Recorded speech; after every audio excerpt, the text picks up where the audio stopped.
السلام عليكم ورحمة الله وبركاته. الحمد لله الحمد لله الذي هدانا لهذا وما كنا لنهتدي لولا أن هدانا الله.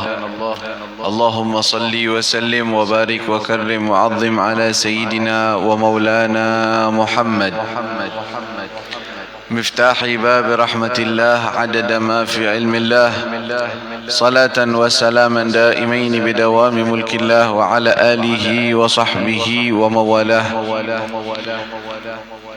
Segala puji syukur kita kehadirat Allah Subhanahu wa Ta'ala yang telah memberikan kepada kita limpahan nikmatnya kepada kita semua.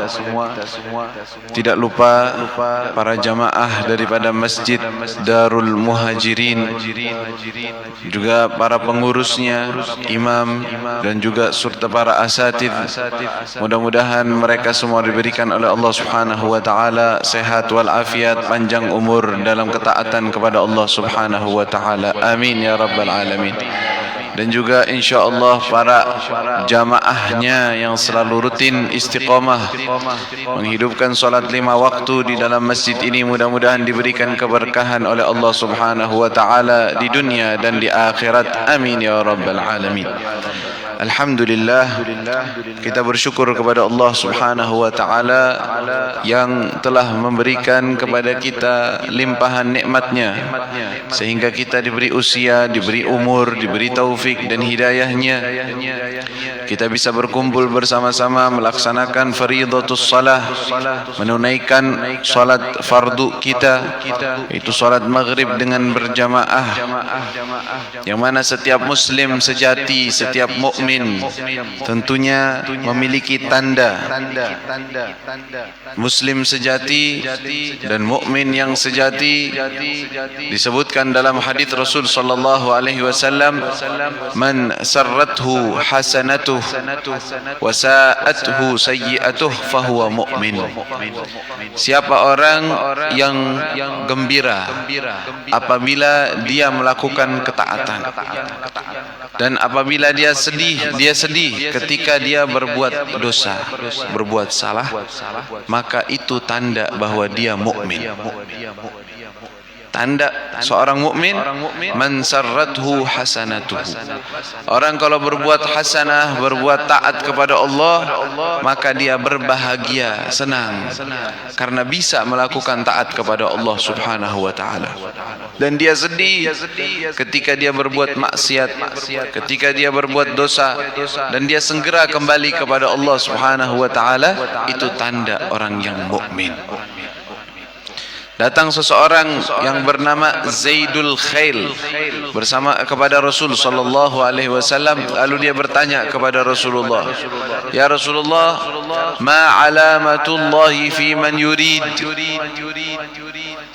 Apa tandanya Allah Subhanahu wa Ta'ala menginginkan, menghendaki seseorang untuk dimasukkan ke dalam surganya? Itu ada tandanya tidak ya Rasulullah? Tandanya apa? Pertanyaan yang begitu unik yang ditanyakan oleh seseorang yang dia itu pendatang, bukan orang tinggal di kota Madinah. Namanya Zaid, Zaidul Khail. Khail itu artinya kuda. Ya. Lalu ditanya oleh Rasul, sebelum dijawab pertanyaan tersebut, Rasulullah bertanya kembali, kaifa asbahta ya Zaid? Kaifa asbahta? Gimana keadaanmu di pagi hari wahai Zaid? Kata dia, ya Rasulullah, asbahtu uhibbul khaira wa uhibbu man ya'malul khair wa afrah idza amiltul khair wa ahzan wa abghadul ma'asi wa ahzanu in fa'altul ma'asi. Dia mengatakan, ya Rasulullah, saya di pagi hari ini, berpagi hari, setiap hari itu senang terhadap kebaikan, ketaatan itu senang, dan senang terhadap orang yang berbuat taat. Dan apabila saya berbuat taat, saya gembira. Dan apabila saya berbuat maksiat, saya sedih. Dan tidak suka dengan orang-orang yang berbuat maksiat. Kata Rasul sallallahu alaihi wasallam, "Hadza alamatullah fi man yurid." Ini tandanya Allah Subhanahu wa taala menginginkan kebaikan bagi seorang hamba atau menginginkan dia untuk masuk ke dalam surga Allah Subhanahu wa taala. "Lau aradaka lil ukhra lahayyaka laha." Karena kalau seandainya Allah menginginkan suatu yang lainnya untukmu, maka Allah akan mudahkan jalannya untuk engkau menuju jalan tersebut. Maka itu seorang mukmin, yaitu dia senang apabila dia bisa melakukan taat kepada Allah Subhanahu wa taala. Gembira betul. Dan ini kegembiraan yang diperintahkan oleh Allah. Dalam firman Allah, "Qul bi fadlillah wa bi rahmatihi fabidzalika falyafrahu." Katakanlah wahai Nabi, ketika mereka bergembira dengan harta, ada orang-orang bergembira dengan jabatan, ada orang senang ketika ada urusan-urusan dunianya, wajar, manusiawi. Tetapi apa kegembiraan yang bernilai di sisi Allah Subhanahu wa taala? Katakan wahai Nabi kepada umatmu, "Qul bi fadlillah," dengan karunia Allah, wa rahmatihi, dan rahmatnya, fabidzalika falyafrahu, dengan hal itulah mereka hendaknya bergembira. Mereka senang atas karunia Allah, atas rahmat Allah Subhanahu wa taala. Ini ayat maknanya luas. Karunia Allah itu banyak, rahmat Allah itu banyak. Semua pemberian Allah, Al-Quran, karunia dari Allah dan rahmat dari Allah. Ya, kita dijadikan oleh Allah Subhanahu wa taala sebagai seorang muslim, karunia dari Allah Subhanahu wa taala, pemberian dari Allah. Qul bi fadlillah, dengan itulah, dengan karunia Allah dan rahmat Allah, dengan itu mereka bergembira. Kata Allah, "Huwa khairun mimma yajma'un." Itu kegembiraan terhadap hal yang saya berikan kepada mereka daripada karunia, itu lebih baik dibandingkan apa yang mereka senang, daripada apa yang mereka kumpulkan, harta. Orang kan senang kalau punya uang. Kata Allah, ini lebih baik untuk digembirakan. Ini lebih pantas untuk dibanggakan. Maka itu hal yang semacam ini perlu dipahami dengan benar. Kegembiraan terhadap taat kepada Allah bukan berarti kita ujub. Tahu ujub? Ujub itu artinya merasa hebat sendiri, merasa dirinya udah paling hebat. Ya, sholat 5 waktu bisa, ya bayar zakat bisa, terus dia itu maksiat-maksiat yang sifatnya zahir kelihatannya juga dia menghindarinya. Dia ngerasa dirinya udah paling hebat, paling bagus, lebih mulia dari orang lain. Ini namanya ujub. Bedakan antara gembira karena bisa berbuat taat kepada Allah karena karunia Allah, dengan gembira berbuat taat karena kehebatan pribadi, kemampuan pribadi. Itu perlu dibedakan. Karena kalau orang tidak membedakan itu, akhirnya terjerumus dalam perbuatan ujub. Nah, ujub itu namanya benih daripada sombong, takabur. Ya. Kalau takabur, sombong, itu perlu ada apa namanya? Jadi ada timbal balik, ada orang lain. Tapi kalau ujub itu nggak perlu ada orang lain. Makanya dikatakan penyakit pertama, dosa pertama, maksiat pertama yang dilakukan oleh makhluk Allah kepada Allah adalah ujub. Yaitu maksiatnya iblis. Iblis itu punya penyakit ujub pertamanya. Sebelum dia sombong, kan iblis sombong. Ya, ketika diperintahkan oleh Allah untuk sujud kepada Nabi Adam, dia tidak mau. Tapi sumber daripada kesombongan itu kapan? Ketika dia merasa hebat dengan dirinya. Dikatakan bahwa iblis itu sebelum ya dia diusir oleh Allah Subhanahu wa taala, dilaknat oleh Allah, dia termasuk dari golongan ahli ibadah. ahli ibadah. Jin ini nggak sembarangan. Tadinya ahli ibadah, iblis itu nggak sembarangan. Ibadahnya luar biasa. Top dia ibadahnya. Bahkan dikatakan tidak ada satu tempat daripada langit kecuali iblis pernah ibadah di tempat tersebut. Luar biasa. Kenapa kok iblis bisa sejajar dengan para malaikat ketika Allah perintahkan malaikat untuk sujud kepada Adam, yang menolak siapa? Iblis lah. Emang iblis malaikat? Ya, wa idh qala rabbuka lil malaikati inni ja'ilun fil ardi khalifah. Itu Allah Subhanahu wa taala ketika mengatakan kepada ketika Allah Subhanahu wa taala perintahkan kepada malaikat untuk wa idh qulna lil malaikati isjudu li adama fasajadu illa iblis. Fasajadu illa iblis. Ketika Allah perintahkan untuk sujud kepada Nabi Adam, malaikat untuk sujud kepada Nabi Adam, semua sujud kecuali iblis. Pertanyaannya lah, iblis kan bukan malaikat.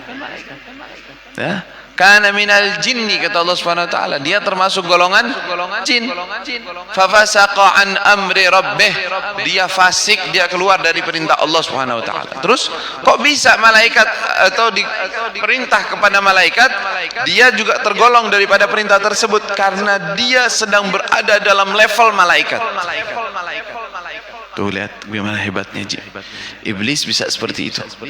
Makanya kalau ada orang bisa beribadah, bisa itu, jangan ngerasa sombong, jangan ngerasa hebat. Kenapa? Karena iblis aja lebih hebat dari kita dari ibadahnya.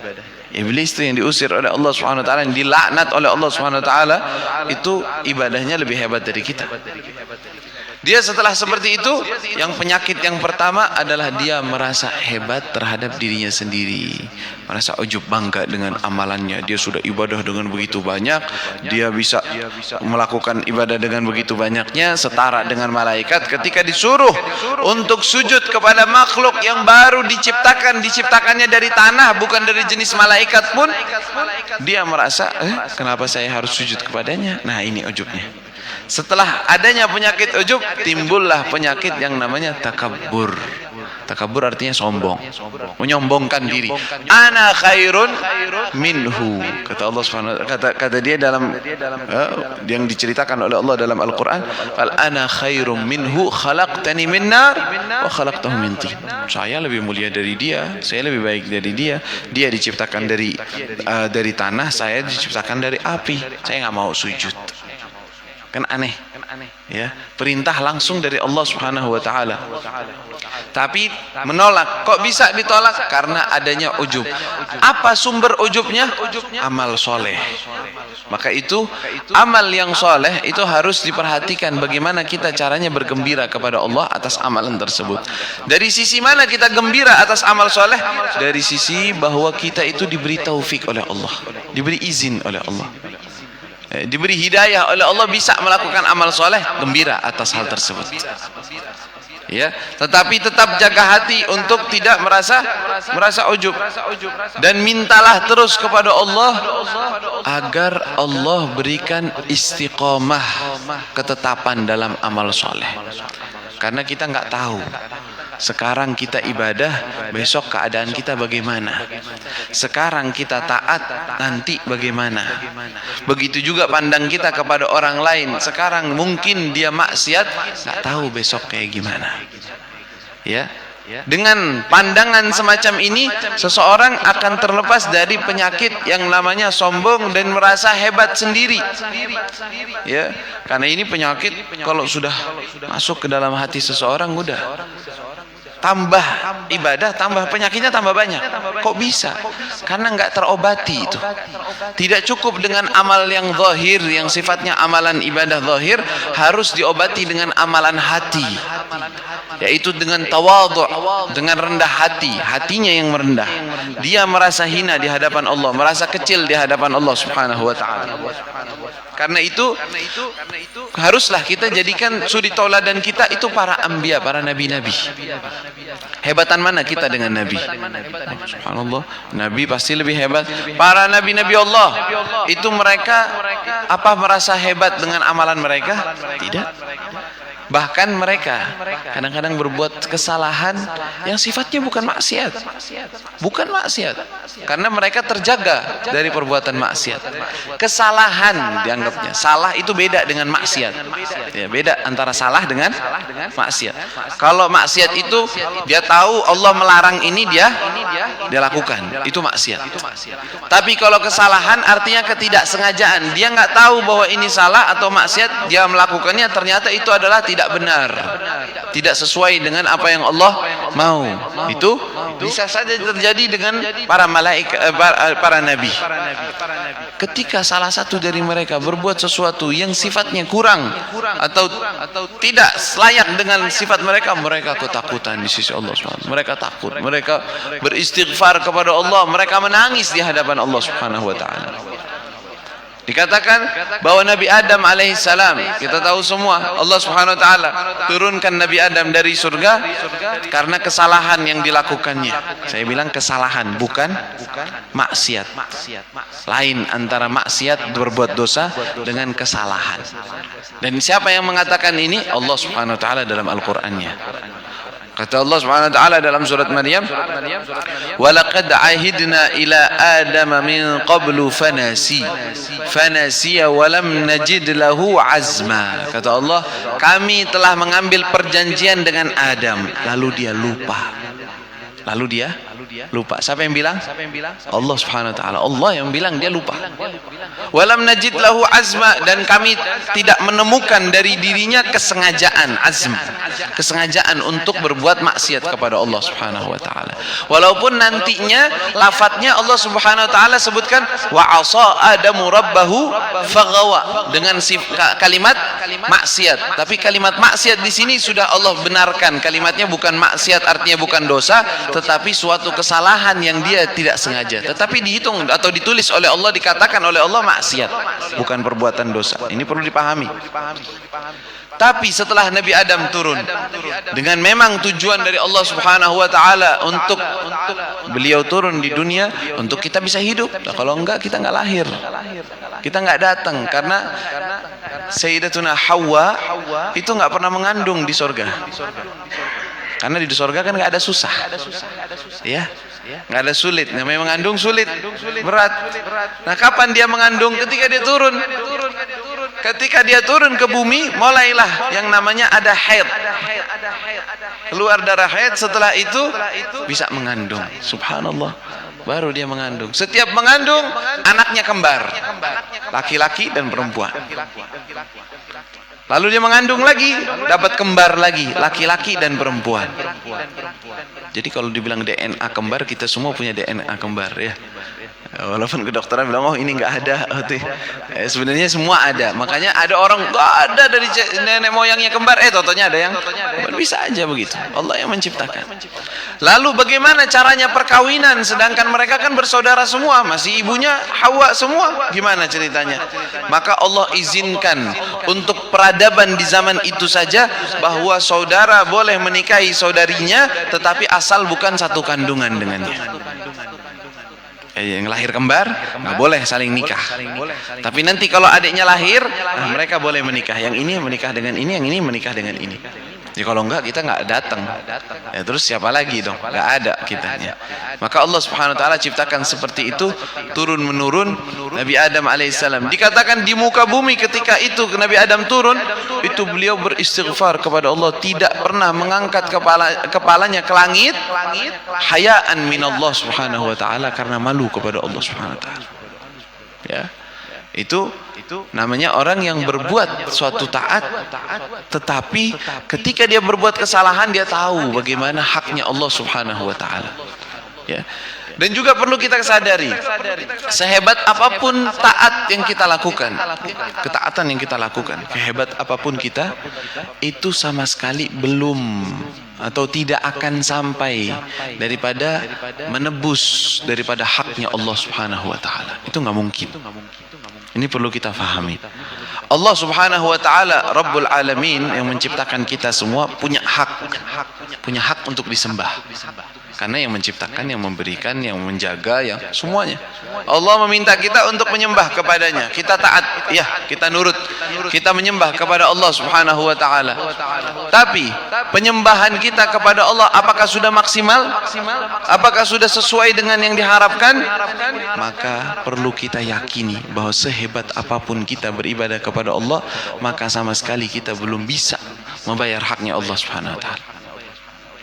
Dengan keyakinan semacam itu, kita akan lepas dari penyakit yang tadi kita bicarakan, yaitu penyakit ujub, bangga diri dengan amal soleh kita. Ada diceritakan bahwa para malaikat Allah, ya, para malaikat yang Allah ciptakan selama dari pertama dia diciptakan oleh Allah, semenjak awal diciptakan dia sujud kepada Allah. Tidak bangkit dari sujudnya kecuali dia sudah hari kiamat, sudah selesai hari kiamat baru dia bangkit. Lalu apa yang dia ucapkan?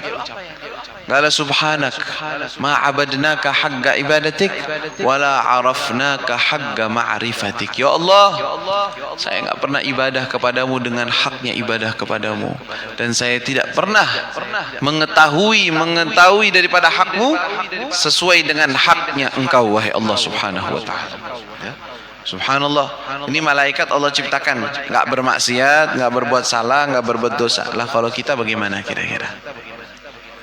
Ya, kadang-kadang kita baru sholat 5 waktu, ya sholat sunnah, mungkin ya sholat duha atau sedikit daripada sholat witir yang lainnya, ya baru terkena musibah sesuatu atau kesalahan sesuatu langsung komentar sama Allah. Ya, langsung tidak terima. Ya Allah, ini kenapa kok saya seperti ini? Kenapa saya kok terjadi seperti ini? Salah saya apa kok sampai terjadi seperti ini? Ya, ini manusia kadang-kadang dia lupa, lalai pada Allah Subhanahu wa taala. Lalu kemudian ketika kita gembira terhadap suatu amalan, poin penting yang perlu kita perhatikan yaitu apa? Jangan sembarangan beramal tetapi tidak memperhatikan apakah amal kita diterima atau tidak. Paham nggak nih? Jadi penting memikirkan bagaimana caranya amalan yang saya lakukan diterima oleh Allah Subhanahu wa taala. Artinya memperhatikan syarat-syarat daripada amalan tersebut. Karena setiap amalan yang Allah Subhanahu wa taala tunjukkan kepada kita, yang Allah taala perintahkan kepada kita, itu pasti ada syarat-syaratnya. Ya enggak? Kita disuruh oleh Allah Subhanahu wa taala untuk sholat. Boleh enggak kita sholat sembarangan begitu aja, enggak ngadep kiblat gitu? Sholatnya pakai baju yang kotor atau najis, boleh enggak? Atau sholat tanpa wudu, boleh enggak? Nggak bisa. Loh, ya kan yang penting sholat, nggak bisa yang penting sholat. Yang penting ikut aturan Allah, itu yang penting. Allah Subhanahu wa taala sebutkan, "Fa idza qumtum ila sholati faghsilu wujuhakum wa aydiyakum ila al-marafiqi wamsahu bi ru'usikum wa arjulakum ila al-ka'bain." Disuruh kalau kalian mau sholat itu kalian wudu dulu. Basuh wajah kalian, tangan kalian, kepala kalian diusap, kaki kalian dibasuh, baru engkau boleh menghadap kepada Allah Subhanahu wa taala. Nah, aturan-aturan semacam ini perlu kita perhatikan agar amalan kita diterima oleh Allah. Nah, kita senang-senang amalan kita, oh masya Allah saya beramal soleh banyak, beribadah banyak, tapi ternyata amalan tersebut banyak salahnya. Kenapa? Karena tidak dibekali dengan ilmu. Nah, ini pentingnya ilmu. Ya. Saya kasih contoh saja. Ya, sebagian orang yang dia itu mungkin ibadah, dia sholat, ya, sholat 5 waktu, sholat. Tapi kadang-kadang dia masih bawa najis misalnya. Dia nggak tahu tuh bahwa orang yang buang air kecil itu harus yang namanya cebok. Dia nggak tahu. Dia kira yang penting nggak ada yang netes sudah cukup. Yang penting sudah nggak ada yang netes sudah cukup. Nggak pakai cebok lagi, langsung sholat. Akhirnya sholatnya gimana? Tidak sah. Dia kira dirinya udah sholat. Dia kira dirinya udah ibadah. Ternyata amal ibadahnya tidak tidak sah. Kenapa? Karena tidak berbekalan dengan ilmu. Ini bukan pentingnya ilmu. Kemudian qabul secara yang perlu diperhatikan adalah keikhlasannya, ketulusan amalan kita kepada Allah Subhanahu wa taala yang tidak ada tujuan selain Allah Subhanahu wa taala. Karena Allah sudah mewanti-wanti, suatu amalan yang kalian lakukan tetapi kalian punya tujuan selain kepada Allah, maka amalan itu tidak akan diterima oleh Allah. Dalam hadis yang sahih Rasul sallallahu alaihi wasallam bersabda, Allah Subhanahu wa taala berkata dalam hadis qudsi, "Ana aghnal aghniya 'anil syirk.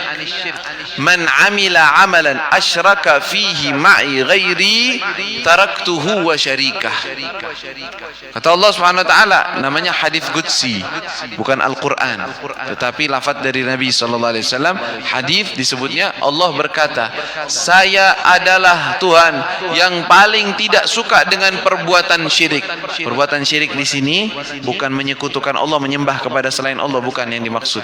Tetapi syirik di sini adalah riya. Riya artinya menyekutukan Allah dalam tujuan ibadah. Bedanya tuh. Kalau syirik itu menyembah kepada selain Allah, meyakini bahwa ada Tuhan lain selain Allah, itu syirik, keluar dari agama. Tapi di sini ada syirkul asghar, syirik tetapi yang lebih kecil levelnya, tidak sampai keluar dari agama, tetapi membuat amalan seseorang tidak diterima oleh Allah Subhanahu wa taala. Yaitu apa? Man amila amalan, siapa orang yang beramal suatu amalan, asyraka ma'i fi ghairi, dia menyekutukan selainku dengan amalan tersebut. Tujuannya, kata Allah, taraktuhu wa syarikah, saya tinggalkan itu amalan dengan syarikah, dengan orang yang dia lakukan untuknya. Misalnya contoh, seseorang sholat, saya mau sholat. Kenapa sholat? Karena kan dilihat orang. Kalau saya nggak sholat, nanti orang-orang bilang ini gimana. Padahal kalau nggak ada orang sama sekali, dia nggak sholat. Nggak peduli dia meninggalkan sholat atau apa. Buktinya kalau lagi di jalan, kalau apa, ninggalin sholat, aman-aman aja, hatinya biasa aja. Tapi kalau lagi di rumah, lagi ada orang yang ngelihat dia, sholat rajin, nggak boleh ditinggal. Nah, ini ada tanda-tanda syirik hati, riya namanya. Kalau tidak ada orang, mudah meninggalkan ketaatan, nggak apa-apa ninggalin, dan dia nggak, sama sekali nggak sedih, sama sekali tidak berat, dengan tenang. Tapi kalau ada orang, nggak mau kerjain. Ini tanda bahwa amalan tersebut dilakukan dengan riya. Berarti tujuanmu dalam amalan tersebut bukan karena Allah, tetapi karena makhluk. Amalan semacam ini tidak diterima di sisi Allah Subhanahu wa taala. Enggak mau Allah. Ya. Allah Subhanahu wa taala tidak mau amalan yang kita bertujuannya untuk orang lain, kepada orang, kepada makhluk, mengharap pujian atau takut celaan. Itu berarti mengharap makhluk. Tapi kalau seandainya enggak begitu, enggak, saya beramal, alhamdulillah beramal, tetap mau ada orang, enggak ada orang, tapi saya tetap sholat, saya tetap ibadah, insya Allah, ya, ini lepas daripada riya. Berarti amalan tersebut lepas dari riya. Tujuannya karena Allah Subhanahu wa taala, bukan yang lainnya. Makanya yang namanya riya pun ada levelnya nanti. Bisa ada levelnya. Contoh, ada orang, kalau dibilang ada orang atau nggak ada orang ninggalin sholat, enggak. Dibilang ninggalin sholat sih enggak. Sholat dia bakal sholat. Tapi ada perbedaan. Kalau ada orang, sholatnya lebih cakep. Kalau nggak ada orang, sholatnya asal sholat, tetap sah, tetapi dengan syarat-syaratnya. Ini punya level riya juga sendiri ini. Ya. Tetapi riya di sini bukan pada dasar amalan. Dasar amalnya dia bakal melakukan. Ada orang, tidak ada orang, bakal beribadah. Sholatlah contohnya, bakal sholat. Tapi kalau ada orang, sholatnya lama, lebih cakep gitu ya.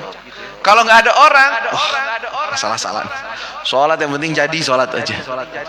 Nah, ini berarti level keindahan amalan tersebut atau kesempurnaan dalam amalan tersebut, ini sifatnya riya. Tidak diterima itu di sisi Allah. Tapi yang ikhlas karena Allah, memang tulus karena Allah dia melakukannya, level sholatnya saja, insya Allah tidak termasuk daripada amalan riya. Tuh lihat bagaimana. Seorang harus teliti pada dirinya. Karena itu didapati ada seorang yang soleh, yang selalu mengoreksi dirinya. Dia itu selalu setiap kali sholat di masjid, itu shaf pertama sholatnya. Kan kemuliaan shaf pertama itu lebih mulia dibandingkan shaf yang kedua. Ya, setiap orang yang bisa memperoleh shaf pertama, maka jangan mundur, jangan di belakang. Karena shaf pertama itu punya kemuliaan sendiri dan dapat doa khusus dari Nabi SAW. Kadang-kadang kita kan ada orang-orang yang kalau disuruh ke shaf pertama malu gitu. Ini malu yang bukan pada tempatnya, kecuali kalau di belakang imam. Nah, kalau di belakang imam jangan dah, biar ada orang yang ngerti, yang alim atau yang mengerti agama atau yang bisa menggantikan imam kalau terjadi sesuatu. Kalau di belakang imam memang. Tapi kalau shaf-shaf yang lainnya ini, ya, jangan mendahulukan orang lain, jangan kasih orang, jangan. Kata Rasul sallallahu alaihi wasallam, "Lau ya'lamu ummati ma fi as-saffil awwal, lastabagu alaih." Kalau seandainya umatku itu tahu keutamaan shaf pertama, maka mereka untuk mendapatkannya mereka akan berundi. Undi. Ini karena saya pengen di sini, nggak bisa, saya juga pengen. Akhirnya berebutan, berundi dia. Pakai kocokan. Siapa duluan, siapa yang dapat. Tapi kan nggak ada kan yang sini ngundi gitu untuk shaf pertama. Bahkan adanya yang silahkan. Nah, itu katanya ini sifatnya makruh. Hah? Makruh, iya. Makruh mendahulukan orang lain di shaf pertama atau shaf yang lebih depan. Enggak pantas, enggak, ente maju. Kenapa? Karena di sini namanya persaingan di dalam taat kepada Allah. Kata Allah SWT, fastabiqul khairat. Saling bergegas untuk melakukan kebaikan. Nah, ini kan khair, kebaikan. Ente duluan, jangan biarin orang dulu. Nah, saya duluan. Nggak apa-apa. Yang penting jangan kasar ya caranya. Dengan cara yang halus, dengan cara yang baik. Tentunya yang paling berhak pada tempat tersebut orang yang pertama datang. Ya, bukan orang nyelak ya, atau orang udah duduk, udah lama di situ, baru bangun sebentar dia diambil tempatnya. Para ulama ini ada hukumnya loh. Tahu kalau ngaji fikih, tempat yang diduduki oleh seseorang, terus dia bangun. Untuk apa bangun? Katanya mau hajat, kamar mandi. Habis itu mau baik lagi, tapi tahu ini orang biasanya nandain tempat atau ngasih tahu bahwa ini tempatnya dia. Terus ada orang lain datang duduk di tempatnya, dianggapnya ghasab. Tahu ghasab? Ngambil hak orang lain. Tuh lihat dalam syariat, karena hak tempat duduk dia udah duluan. Dalam ilmu syariat tuh ada haknya masing-masing. Ya, jadi seperti itu. Jadi kita perhatikan amalan kita sehingga amalan kita diterima oleh Allah Subhanahu Wa Taala. Jangan sampai amalan yang kita lakukan ya memiliki adanya indikasi atau dilihat bahwa dia itu ada riyaknya untuk tujuan orang. Tetapi usahakan amalan tersebut bisa diterima. Kata Sayyidina Ali bin Abi Thalib, "Kunu biqabulil amal ahrasu minal amal." Hendaknya kalian itu memperhatikan amalan kalian diterima oleh Allah lebih dibandingkan kalian memperhatikan amalan itu banyak atau tidak banyak. Kalau cuma banyak aja tapi nggak ada harganya di sisi Allah, buat apa? Tadi saya katakan bahwa ada seseorang yang selalu shaf awal ya. Ada orang minas salihin, dia selalu shaf awal sholatnya. Karena fadilah shaf awal. Subhanallah, suatu hari dia terlambat, ada urusan-urusan yang tidak disengaja, kemudian dia datanglah di masjid tersebut, tidak dapat shaf pertama, dapatnya shaf terakhir. Apa yang terjadi pada dirinya? Dia terlintas dalam benaknya, ya sekarang orang-orang lihat ente terlambat. Terlintas dalam benaknya, oh ya sekarang kelihatan bahwa ente terlambat. Biasanya istiqomah, sekarang kata orang engkau terlambat. Kata orang engkau tidak dapat shaf pertama. Terlintas dalam benaknya seperti itu. Apa yang dia katakan? Berarti saya selama ini berada di shaf pertama itu tidak ikhlas karena Allah Subhanahu Wa Taala. Karena masih ada perhatian kepada orang, masih ada perhatian kata orang. Sedangkan amalan semacam ini bukan untuk orang, bukan untuk kata orang, tetapi untuk Allah Subhanahu wa taala. Akhirnya dia istighfar, dia bertaubat kepada Allah Subhanahu wa taala dari sifat yang dia menyangka bahwa itu adanya riya dalam hatinya. Kira-kira kita pernah istighfar nggak dalam amalan seperti itu? Cuman pindah level doang loh, level soft pertama ke soft terakhir. Bukan karena dia hari ini di soft terakhir dia istighfar, bukan. Dia istighfar karena selama ini di soft pertama ada indikasi riaknya. Dia istighfar kepada Allah Subhanahu wa taala. Nah, orang-orang yang semacam ini kan berarti orang yang detail terhadap amalannya. Dia memperhatikan, bukan beramal sembarangan amal saja, tetapi dia memperhatikan bagaimana caranya amalan tersebut memiliki kualitas berharga dan bisa diterima oleh Allah Subhanahu wa taala. Ya. Dan juga setiap kali kita beramal yang tadi kita sebutkan, bahwa hendaknya kita selalu memperhatikan bahwa amalan kita itu kurang.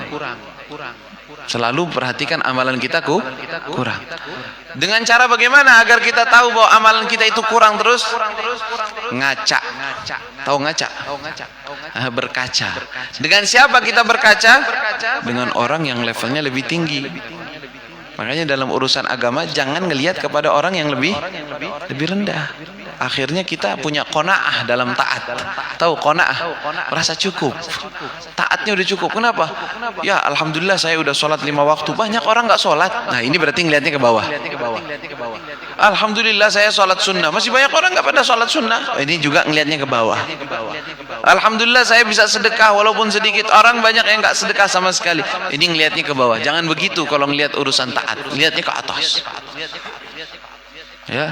Lihat amalan-amalan orang-orang, bagaimana cara mereka beramal, bagaimana kualitas amal mereka.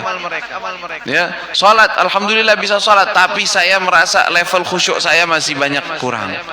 Saya kalau salat pikirannya masih pikiran yang lain, pikiran kepada dunia, pikiran kepada kerjaan, pikiran kepada anak, pikiran kepada keluarga, pikiran kepada rumah, pikiran kepada, masya Allah, bahkan kepada mainan kadang-kadang pikiran. Di dalam sholat. Lalu habis itu mau bangga diri dengan sholat kita. Ya, di dalam sholat Allahu Akbar, yang kepikir, ya, tadi mau jalan ke sana, tadi mau pergi ke sini, tadi. Ini sholat, zahirnya aja sholat di depan Allah, tetapi hatinya dia sedang berkelana kemana-mana. Iya kan? Ini sholatnya kita. Nah, udah levelnya bagaimana? Oh, ada orang-orang yang sholat, kata mereka ditanya, apakah engkau terlintas sesuatu selain Allah ketika engkau sholat? Kata dia, memang ada di hati saya yang lebih saya cintai dari Allah sehingga saya pikirkan di dalam sholat saya. Itu jawabannya. Berarti apa? Sholatnya full dari awal sampai akhir, tidak ada yang terlintas kecuali Allah Subhanahu wa taala. Gimana itu orang? Emang bisa orang seperti itu? Bisa. Kita bisa nggak khusyuk full dari pertama takbir sampai salam? Bisa. Kalau mau. Ya, contoh aja. Sekarang ini lagi musim, kadang-kadang orang nonton bola ya. Nggak tahu lagi piala apaan. Ya, alhasil ada deh bola pokoknya. Kurang lebihnya begitu. Orang kalau lagi bola, lagi bener-bener ambil ini, itu kalau pengen tahu orang khusyuk itu kayak gitu tuh. Orang khusyuk tuh kayak gitu tuh. Nggak kepikiran apa-apa. Kadang-kadang orang lewat depannya dia. Di depannya ini lagi nonton. Ditanya siapa yang lewat? Nggak tahu. Emang ada orang yang lewat? Subhanallah, ini khusyuk tingkat tinggi nih. Kalau bisa sholat begini aja udah luar biasa. Iya kan? Berarti khusyuk itu kita bisa. Kalau memang keambil pikirannya, kalau keambil konsentrasinya, keambil semuanya, dia bakal lupa sekitarnya. Ada orang datang, kadang dia belum makan, nggak lapar. Udah selesai, atau timnya kalah baru lapar. Ya, timnya kalah udah deh lapar. Karena percuma nonton, udah capek nih. Subhanallah, kok bisa hilang rasa lapar, bisa hilang rasa ngantuk, bangun tidur, bisa tahajud. Ya, orang nggak pernah tahajud, giliran bolanya jam 2 malam bangun. Ya, nggak pakai alarm lagi, bangun sendiri. Kok bisa ini orang tidur Oh bangun, jam berapa? Jam 2. Oh ya sebentar lagi dia siap-siap, bikin kopi dulu sempat, ya masuk kamar mandi dulu. Masya Allah udah kayak mau tahajud. Ya, tahu-taunya nonton bola aja, nggak tidur, nggak ngantuk. Kok bisa seperti itu? Berarti kita semua tuh bisa khusyuk. Itu artinya. Cuman khusyuk itu kan tergantung cintanya kita, perhatian kita, kesukaan kita terhadap hal tersebut. Berarti yang kurang dalam diri kita kecintaan dan perhatian. Cinta kita terhadap sholat, perhatian kita terhadap sholat, ya kurang. Kita anggap biasa-biasa saja. Kita anggap nggak penting. Kita anggap sesuatu yang ya sudah kerjakan, sudah selesai. Tapi kalau kita benar-benar tahu hakikat daripada sholat, bagaimana indahnya sholat, bagaimana pentingnya kita akan usahakan. Ya, dan itu bisa sedikit demi sedikit, sedikit demi sedikit, ya, dengan tahapan-tahapannya seseorang akan merasakan, oh ya Allah, ternyata sholat itu ya benar-benar ya kerasa kedekatan Allah Subhanahu wa taala. Allah itu dekat loh. Allah yang mengatakan, wa idza sa'alaka ibadi anni fa inni qarib, kata Allah. Kalau seandainya hamba-hambaku bertanya tentang aku, katakan bahwa aku itu dekat. Fa inni qarib. Ujibu da'watad da'i dan da'a. Dekat, kedekatan Allah bisa kita rasakan. Tentunya bukan kedekatan jasmani, tetapi kedekatan rohani yang sifatnya ruh kita. Kita merasa kedekatan kepada Allah, bermunajat kepada Allah Subhanahu wa taala, merasa dekat, berkeluh kesah kepada Allah, tidak memikirkan kepada selain Allah. Orang yang semacam itu, maka dia akan menikmati sholatnya. Dan ini sudah jelas di dalam Al-Quran. Kata Allah Subhanahu wa ta'ala, wa innaha lakabiratun illa 'alal khashi'in. Siapa orang yang khashi'in? Alladzina yadhunnuna annahum mulaqu rabbihim wa annahum ilaihi raji'un. Sesungguhnya sholat itu berat. Allah bilang sholat itu berat. Jadi kalau kita ngerasa, oh sholat saya masih berat, wajar. Memang ente levelnya masih berat. Tapi jangan ditinggalkan. Itu aja. Wajar kalau ngerasa berat. Kenapa? Kata Allah, memang sholat itu berat. Kecuali untuk orang-orang yang khusyuk. Kecuali untuk orang-orang yang khusyuk. Kalau udah khusyuk, ngerasa sholatnya enak. Ngerasa sholatnya nikmat, ngerasa sholatnya indah. Itu kalau udah khusyuk. Khusyuk itu bagaimana? Alladzina yadhunnuna annahum mulaqu rabbihim, yang mereka itu yadhunnun. Yadhunnun di sini artiannya bukannya mengira, menyangka, tetapi meyakini. Aiqanu, karena kalimat dalam bahasa Arab ada kalimat dhann. Dhann itu kalau diartikan kata namanya prasangka. Tapi di dalam beberapa lafaz di dalam Al-Quran kalimat dhann ma'nahul yaqin, artinya keyakinan. Yang mereka punya keyakinan bahwa mereka akan berjumpa dengan Allah Subhanahu wa taala. Annahum mulaqu rabbihim wa annahum ilaihi raji'un, dan dia akan kembali kepada Allah. Bagi mereka yang imannya kuat, berarti gitu bahasanya. Kalau imannya kuat, salatnya khusyuk, salatnya nikmat, itu arti. Nah, pertanyaannya sekarang kita bagaimana? Sudahkah kita merasakan manisnya, keindahannya salat atau belum? Waduh, belum, masih susah, masih memaksakan diri. Bagus. Yang payah itu yang nggak pernah maksain diri, nggak pernah koreksi diri bahwa dia dirinya khusyuk atau enggak, salatnya benar atau enggak, dipikirkannya apa di dalam salat, dia nggak peduli. Yang penting saya salat, sudah salat aja udah untung. Nah, ini orang yang rugi, bukan untung. Ya, udah sholat aja untung pikirannya, berarti dia rugi. Kenapa? Karena dia tidak akan berkembang. Makanya seseorang hendaknya dia mikir, saya sholat, tapi sholat saya belum. Saya pengen lebih khusyuk. Bagaimana caranya? Tipsnya, caranya bagaimana? Melakukannya dengan baik, menghadirkan hati, bacaannya dihayati, lakukan setiap hari seperti itu. Insya Allah akan merasakan manisnya sholat. Kan kita pengen kalau kita takbir Allahu Akbar, nggak ada yang terlintas kecuali Allah Subhanahu wa taala. Dunia semuanya jadi kecil karena kan kita mengucap Allahu Akbar. Tapi kadang kan lafaz tersebut nggak tembus ke hati. Lafaznya Allahu Akbar, ternyata dunia lebih besar. ternyata makhluk lebih besar, ternyata harta lebih besar, ternyata keluarga lebih besar, ternyata banyak yang lebih besar dari Allah. Tapi lafadznya Allahu Akbar belum sesuai. Lafadz dengan hati belum krop. Nah, makanya kalau sudah crop seperti itu, benar-benar apa yang dia ucapkan sama seperti apa yang dalam hatinya, maka dia akan merasakan keindahan beribadah kepada Allah Subhanahu wa taala. Ya, jadi tadi kita sebutkan bahwa seorang itu hendaknya gembira atas taufik dan hidayah dari Allah atas perbuatan taat.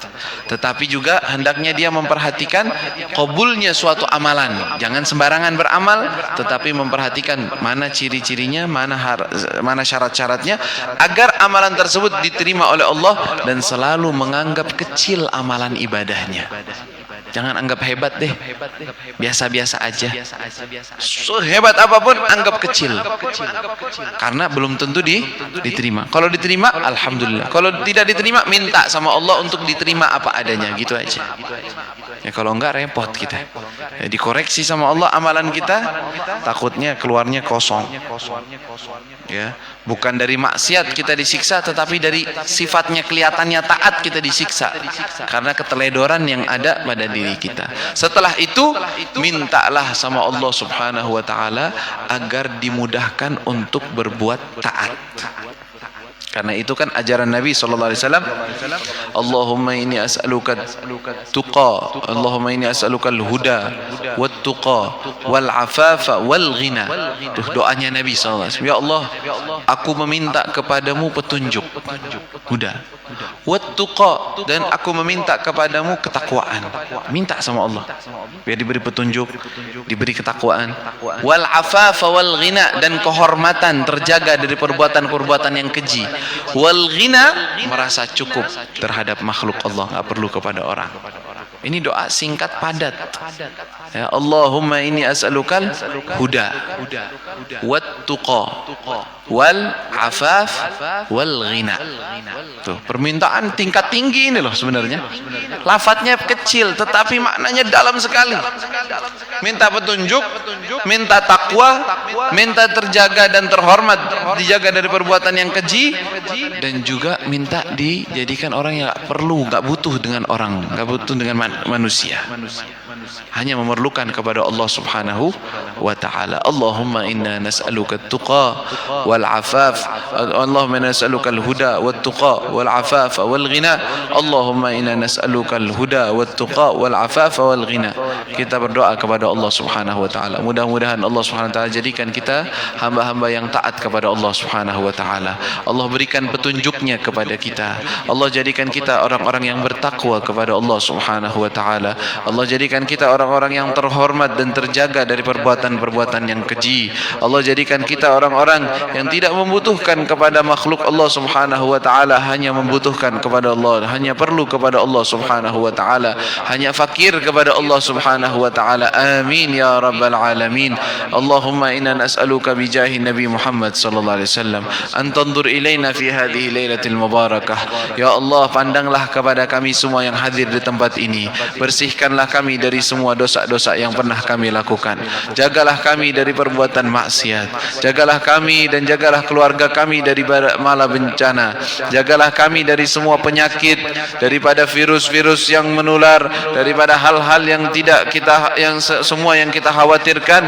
Allahumma ya rabbal alamin, uhrusna bi'ainika allati la tanam. Jagalah kami dengan matamu dan pandanganmu yang tidak pernah tidur. Wa knufna bikanafika alladhi la yuram, dan jagalah kami dengan penjagaanmu yang tidak pernah tembus ya rabbal alamin.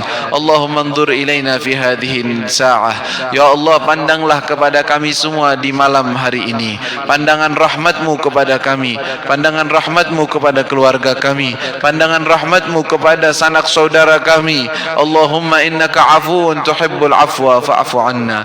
Ya Allah, engkaulah yang maha pengampun, maka ampunilah dosa-dosa kami ya Allah.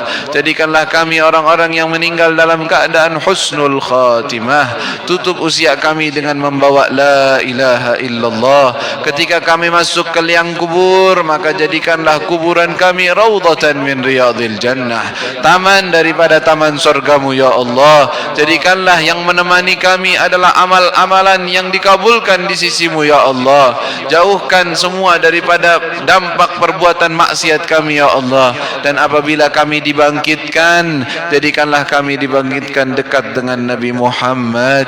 Jangan jauhkan kami dari Nabi Muhammad. Jangan engkau sesatkan kami sehingga kami tidak menemukan Nabi Muhammad. Jadikan kami di bawah naungan arsy-Nya Allah Subhanahu wa taala, dekat dengan Nabi Muhammad. Jangan haramkan kami untuk memandang wajah Nabi Muhammad.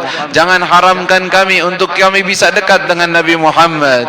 Jangan jadikan dosa-dosa kami, perbuatan-perbuatan kesalahan kami menjadi penghalang kami dekat dengan Nabi Muhammad. Karena kami yakin nanti di akhirat nanti apabila kita tidak melihat kepada wajah Nabi Muhammad, maka api nerakalah yang kita akan lihat. Ya Allah, jangan haramkan kami, jangan jauhkan kami semua dan keluarga kami dari dekat dengan Nabi Muhammad. Izinkan kami mendapatkan syafaatnya Nabi Muhammad. Jadikan kami bisa mendampingi Nabi Muhammad di dalam Firdausul A'la, di dalam surga yang paling tinggi ya akramal akramin wa ya arhamar rahimin ya arhamar rahimin. Wa sallallahu ala sayyidina Muhammadin wa alihi wa sahbihi wa sallama walhamdulillahi rabbil alamin.